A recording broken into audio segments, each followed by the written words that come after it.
အားလုံးပဲမင်္ဂလာပါဒီနေ့မှာဆိုရင်တော့ကျွန်တော်ဘူဒလက်တနခါမျက်နှာတစ်ဆက်ပြလေးနဲ့တင်ပြမှာဖြစ်ပါတယ်ကျွန်တော်တို့ဘူဒလက်တနခါမျက်နှာတစ်ဆက်ပြလေးဟာဆိုရင်ဒီနေ့ဝက်ချံအမဲဆက်အမာယူနေလောင်ကွက်တွေအားလုံးကိုတိတိတတ်နဲ့တက်တာပြောက်ကင်းုံနဲ့မကပဲကျွန်တော်တို့အသားရည်စုကိုလည်းစုပြီးလှပစေပါတယ်ကျွန်တော်တို့ဒါမျိုးလေးဖြစ်ပါတယ်ဘူဒလက်တနခါမျက်နှာတစ်ဆက်ပြလေးဟာဆိုရင်အပေါ်မှာဆိုရင်ကိုဖြိုးဆိုတဲ့ logo တစ်စိတ်လေးပါပါတယ်ဒီအောက်ကနေပြီးတော့ပေါ့နော်ကျွန်တော်တို့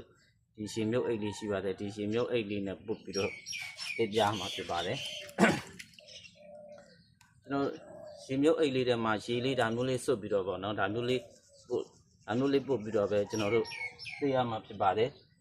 ဘူဒလက်တနခါမျက်နှာတစ်ဆက်ပြတစ်ခဲဆိုရင်ကျွန်တော်တို့တစ်လခွဲ2လထိကျွန်တော်တို့အသစ်ခံပေါ့နော်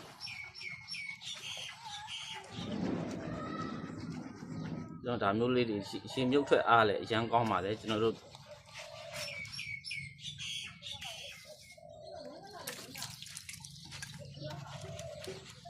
ဒါမျိုးဘူဒလက်တနခါမျက်နှာတစ်ဆက်ပြလေးဟာဆိုရင်တင်းတိတ်ဝက်ချံမဲဆက်အမားယူနေလောင်ကွက်ဒီအားလုံးကိုကျွန်တော်တို့အများဆုံးနဲ့ကျွန်တော်တို့တတ်တော်ဆုံးကျွန်တော်တို့ယူပစ်တယ်လို့တတ်တာပြောက်ကင်းသွားမှာအမှန်ဖြစ်ပါတယ်ကျွန်တော်တို့တင်းတိတ်ဝက်ချံမဲဆက်အမားယူနေလောင်ကွက်ဒီကိုယူပစ်တယ်လို့တတ်တာပြောက်ကင်းရုံနဲ့မကဘဲနဲ့ကျွန်တော်တို့အသားရည်ကိုလည်းစုပ်ပြလှပစေပါတယ်ဒါယူစုပ်ပြလှပဖို့ဆိုရင်ကျွန်တော်တို့ဒီဘူဒလက်တနခါမျက်နှာတစ်ဆက်ပြလေးဟာဆိုရင်ကျွန်တော်တို့အများဆုံးလှပစေပါတယ်ဒါကြောင့်ဘူဒလက်တနခါမျက်နှာတစ်ဆက်ပြလေးကိုဝယ်ယူသုံးဆွဲကြည့်ပါ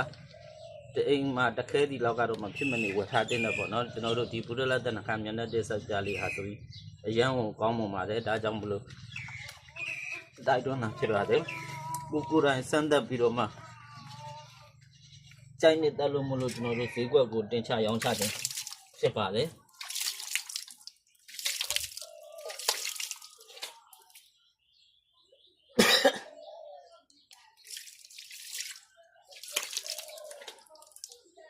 ဘူဒလက်တနခါအသားလာဆက်ပြဆိုပြီးတော့ဘူဒလက်တနခါသားရည်ကိုစုပ်ပြေလာပဖို့ပေါ့နော်အဓိကအသားရည်ကိုစုပ်ပြေလာပဖို့အတွက်ကျွန်တော်တို့ဥစားပေးပြီးထုတ်ထားတာဖြစ်ပါတယ်ဒါကြောင့်ဘူဒလက်အမုံနဲ့ပေါ့ကျွန်တော်တို့တနခါရေတောင်းမြတနခါအပွေနဲ့ဟိုအခြေခံပြီးတော့ကျွန်တော်တို့ထုတ်လုပ်ထားတာပေါ့နော်အဲဒါကြောင့်မလို့ကျွန်တော်တို့တင်းလိပ်တွေဝက်ချံတွေအမဲဆက်တွေနေလောင်ကွက်တွေဆိုရင်ကျွန်တော်တို့အမြန်ဆုံးနဲ့အလေးမြန်ဆုံးအထီရောက်ဆုံးနဲ့တတ်တာပြောက်ကင်းစေပါတယ်ယူပစ်တယ်လို့တတ်တာပြောက်ကင်းအောင်နဲ့မကဘဲနဲ့ကျွန်တော်တို့မျက်နှာအသားရည်ကိုလည်းစုပ်ပြေလှပစေပါတယ်ဆူဆူပြပြလေးနဲ့တင်းတင်းပြောင်ပြောင်လေးလှပစေပါတယ်ဒါကြောင့်ဘူဒလက်တနခါမျက်နှာတစ်ဆက်ပြလေးဟာဆိုရင်ဝယ်ယူသုံးဆွဲကြည့်ပါကျွန်တော်တို့အရန်ကိုကောင်းမွန်ပါတယ်သူ့ရဲ့အကျိုးအာနိသင်